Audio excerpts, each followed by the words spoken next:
tentang kasih Yesus, maka ada dua hal yang harus ada dalam pikiran kita, yaitu saya mengasihi Yesus dan saya dikasihi Yesus.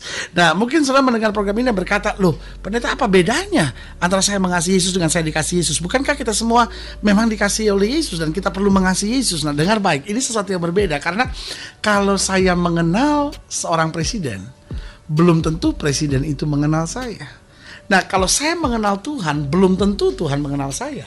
Lalu pertanyaannya, loh, tapi kan Tuhan mengenal setiap orang. Loh, jangan lupa, Alkitab berkata pada hari terakhir akan datang banyak orang yang berkata, Tuhan, aku sudah berdunguat demi namamu, aku sudah usir setan demi namamu. Tapi Yesus waktu itu akan berkata, aku akan berterus terang kepada mereka bahwa aku tidak pernah kenal kamu. Nah, begitupun dengan soal mengasihi. Saya bisa saja mengasihi Yesus, tapi Yesus tidak mengasihi saya. Mungkin sudah berkata, loh, Yesus kan mengasihi semua. Loh, betul. Tetapi ingat, bisa saja saya mengasihi Yesus, namun hidup saya tidak berkenan. Jadi maksud Yesus tidak mengasihi bukan berarti, oh, dia membenci. Bukan. Maksudnya hidup saya tidak berkenan. Sehingga meskipun saya mengasihi dia, dia tidak berkenan terhadap kita.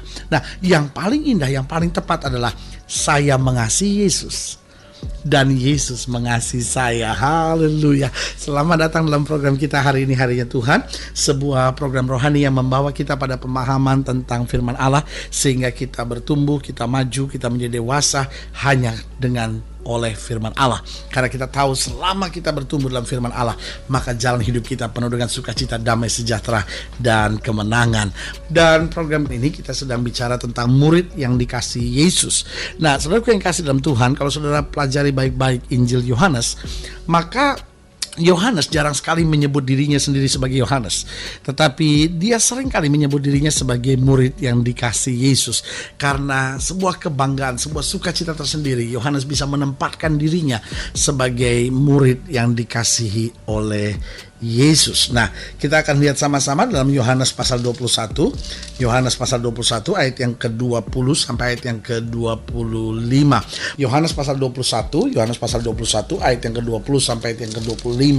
Saya bersyukur kepada Tuhan untuk setiap saudara yang dengan setia mengikuti program ini. Karena saudaraku yang kasih dalam Tuhan, saya percaya tidak rugi saudara mengikuti program firman Tuhan, pembahasan ini, karena saya percaya ada pelajaran-pelajaran indah yang bisa saudara pelajari, dan bukan hanya pelajaran tetapi makanan rohani yang menguatkan kita untuk kita terus kuat dan tangguh di dalam Dia. Nah, Yohanes pasal 21 ayat yang ke-20, demikian firman Tuhan. Ketika Petrus berpaling, ia melihat bahwa murid yang dikasihi Yesus sedang mengikuti mereka, yaitu murid yang pada waktu mereka sedang makan bersama duduk dekat Yesus, dan yang berkata, Tuhan, siapakah dia yang menyerahkan engkau? Ketika Petrus melihat murid itu, ia berkata kepada Yesus, Tuhan, apakah yang akan terjadi dengan dia ini? Jawab Yesus, jikalau aku menghendaki supaya ia tinggal hidup sampai aku datang, itu bukan urusanmu, tapi engkau ikutlah aku. Maka tersebarlah kabar di antara saudara-saudara itu bahwa murid itu tidak akan mati. Tapi Yesus tidak mengatakan kepada Petrus bahwa murid itu tidak akan mati, melainkan jikalau aku menghendaki supaya ia tinggal hidup sampai aku datang, itu bukan urusanmu. Dialah murid yang memberi kesaksian tentang semuanya ini, dan yang telah menuliskannya, dan kita tahu bahwa kesaksiannya itu benar. Masih banyak lagi hal-hal lain yang diperbuat oleh Yesus, tapi jikalau semuanya itu harus dituliskan satu persatu, maka agaknya dunia ini tidak dapat memuat semua kitab yang harus ditulis itu.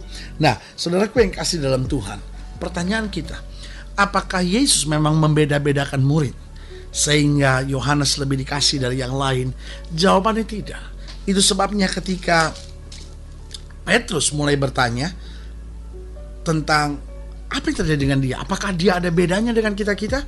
Ayat 22 jawab Yesus, jikalau aku menghendaki supaya tinggal hidup sampai aku datang, itu bukan urusanmu, tapi engkau ikutlah aku. Dengan lain kata, Yesus mau bilang, tidak ada fasilitas yang khusus yang diberikan. Hanya setiap orang harus mengikut aku dengan sungguh-sungguh, dan aku akan menyatakan kasihku yang sempurna kepadanya. Berarti dari sini kita bisa melihat dan memperhatikan kenapa Yohanes dikasihi. Nah, yang pertama, coba saudara lihat pada ayatnya yang ke-20, dikatakan di ayat yang ke-20, ketika Petrus berpaling, ia melihat bahwa murid yang dikasihi Yesus sedang mengikuti mereka, yaitu murid yang pada waktu mereka sedang makan bersama duduk dekat Yesus. Berarti yang pertama kita lihat bahwa siapa sih yang akan dikasihi Yesus? Apakah hanya Yohanes? Apakah Petrus tidak? Apakah saya dan saudara tidak bisa menjadi murid yang dikasihi Yesus? Jawaban saya sangat bisa. Nah, bagaimana kita dapat menjadi murid yang dikasihi Yesus? Yang pertama yaitu jika kita ingin selalu mendekat pada Yesus. Dalam pekerjaan kita selalu Tuhan tolong saya. Dalam karir kita selalu bilang Tuhan tuntun saya. Dalam masalah-masalah kehidupan ini kita selalu bilang Tuhan bela saya. Aku tetap bersandar pada Tuhan. Aku mau tetap setia sama Tuhan. Jadi waktu kita senantiasa mau berada dekat dengan Tuhan, bangun pagi kita mulai dengan doa dan baca Alkitab. Hari-hari hidup kita isi dengan puji-pujian, lagu-lagu rohani. Ada waktu kita mulai pelajari Alkitab, kita mulai baca buku-buku rohani, kita mulai dengar kaset-kaset khotbah, kita mulai diskusi tentang Tuhan, kita telepon teman, ngomong tentang Tuhan, kita tahu ada yang sakit, kita doakan dalam nama Yesus, kita kunjungi mereka di rumah sakit, kita doakan dalam nama Yesus. Nah, saudara yang kasih dalam Tuhan, ini yang saya bilang, kita selalu mau dekat dengan Yesus, kita mau selalu ngomong tentang Yesus, kita selalu mau berpikir tentang Yesus, kita mau libatkan Yesus selalu dalam segala segi kehidupan kita. Nah, ini yang saya bilang, kita akan menjadi murid yang dikasih Yesus. Yang kedua, bukan hanya kita selalu ingin dekat, tapi yang kedua, kalau kita ingin selalu bersekutu dan bertanya pada Tuhan. Jadi ada komunikasi, ada dialog. Dikatakan di sini mereka duduk dekat Yesus dan yang berkata, Tuhan, siapakah dia yang akan menyerahkan engkau? Berarti untuk hal-hal yang dia tidak mengerti, dia tanyakan pada Yesus. Dia tidak mau berasumsi sendiri, dia tidak mau mengambil kesimpulan sendiri, tetapi dia mau bertanya pada Yesus. Nah, saudaraku yang kasih dalam Tuhan, kadang-kala kan kita cepat gampang kecewa, kita cepat gampang marah, kita cepat gampang berontak, kita cepat gampang, Tuhan kenapa ini begini, Tuhan mengapa begini. Nah, tapi kapan kita bertanya, Tuhan peristiwanya begini, Tuhan tuntun saya, Tuhan beri saya ngerti bagaimana ya Tuhan, suami saya gini, apa langkah yang harus saya buat, Tuhan anak-anak saya begini, apa jalan yang kau inginkan aku perbuat. Nah, saudaraku yang kasih dalam Tuhan, ini yang saya bilang, bahwa kita bukan hanya dekat, tapi selalu mau bersekutu dan bertanya pada Tuhan.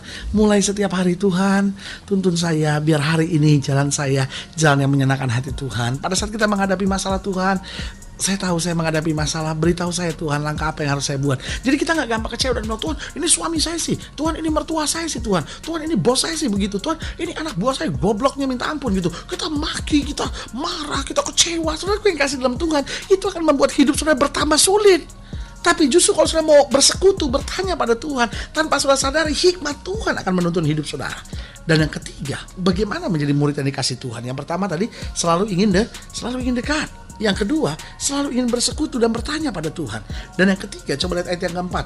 Dialah murid yang memberi kesaksian tentang semuanya ini, dan yang telah menuliskannya, dan kita tahu bahwa kesaksiannya itu benar. Jadi yang ketiga, seorang yang selalu mau memberi kesaksian. Jadi artinya begini, dimanapun dia ada, dia ingin bercerita. Dimanapun dia ada, dia ingin menyatakan cinta Tuhan. Dimanapun Tuhan tempatkan dia ingin membawa pengenalan yang benar tentang Kristus kepada banyak orang. Saudaraku yang kasih dalam Tuhan, kadang-kadang kan kita terlalu egois kan. Kita cuma ingin diberkati. Tapi kalaupun kita diberkati, kita tidak pernah mau jadi saksi. Kita tidak mau jadi berkat. Kita doa, Tuhan saya sakit, sembuhkan saya. Tapi kalaupun disembuhkan Tuhan, kita pun tetap tidak pernah bersaksi bahwa saya telah disembuhkan Tuhan. Lihat saudaraku yang kasih dalam Tuhan, kita ingat betul cerita tentang 10 orang kusta. Yesus bilang, pergi perlihatkan dirimu kepada imam. Dan apa yang terjadi? Ketika semua disembuhkan, 10 orang berjalan, 10-10-nya disembuhkan, hanya satu yang kembali. Kenapa hanya satu yang kembali? Hanya satu yang mau berterima kasih. Hanya satu yang siap mau menjadi alat Tuhan. Hanya satu yang siap berkata, Tuhan aku mau jadi saksi Tuhan, karena Tuhan telah menyembuhkan aku. Tetapi yang lain sibuk dengan urusannya sendiri. Saudaraku yang kasih dalam Tuhan, jangan sampai kita dijumpai seperti orang yang egois seperti itu. Kita bilang saya mengasihi Yesus, tapi saya tidak mau menjadi saksi. Saya tidak mau jadi berkat. Justru kesaksian kita adalah kesaksian yang pudar. Orang tidak bisa melihat Kristus. Kenapa? Kita terlalu kasar, kita terlalu arogan, kita terlalu egois, kita terlalu emosional, kita terlalu mau menang sendiri, sampai orang lihat hidup kita, katanya Kristen, kok hidupnya begitu. Tapi biarlah hari ini kita berkata, Tuhan saya mengasihi Yesus, saya mau jadi murid yang dikasih Yesus, karena saya selalu mau dekat, saya mau selalu bersekutu dan bertanya kepada Tuhan, dan hidup saya harus jadi kesaksian buat banyak orang. Haleluya. Saudara-saudara ingin didoakan secara khusus, hubungi kami melalui telepon, hubungi kami melalui surat, kunjungi website kami, karena kami ada untuk membawa Bapak Ibu Saudara senantiasa lebih dekat pada Tuhan dan mengalami kasih kuasa mujizat yang luar biasa. Haleluya. Melalui program ini juga saya mau berdoa secara khusus buat setiap saudara yang sakit, setiap saudara yang berbeban berat. Saudara yang sakit berbeban berat, saudara boleh taruh tangan kanan saudara di dada dan kita doa. Bapa dalam nama Yesus, hamba doa buat yang sakit, hamba doa buat yang berbeban berat, hamba berdoa buat mereka yang mengasihi Tuhan tapi hidup mereka tidak layak buat Tuhan. Hamba doa di dalam nama Yesus sehingga kami semua boleh menjadi murid yang dikasih Tuhan tapi sekaligus mengasihi Tuhan. Di dalam nama Yesus kami berdoa. Haleluya. Amin. Saudaraku yang kekasih dalam Tuhan, kita sudah berdoa. Ingat, Allah tidak pernah lalai menepati janjinya. Ini saatnya buat kita untuk bangkit, beriman, percaya, berharap sepenuhnya pada Tuhan. Karena kita tahu orang yang berjalan bersama Tuhan tidak akan turun tapi diangkat naik, tidak menjadi ekor, dipimpin menjadi kepala. Haleluya. Dan doa saya menyertai saudara. Sampai berjumpa pada program berikut. Jangan lupa, jadikan hari ini harinya Tuhan. Haleluya.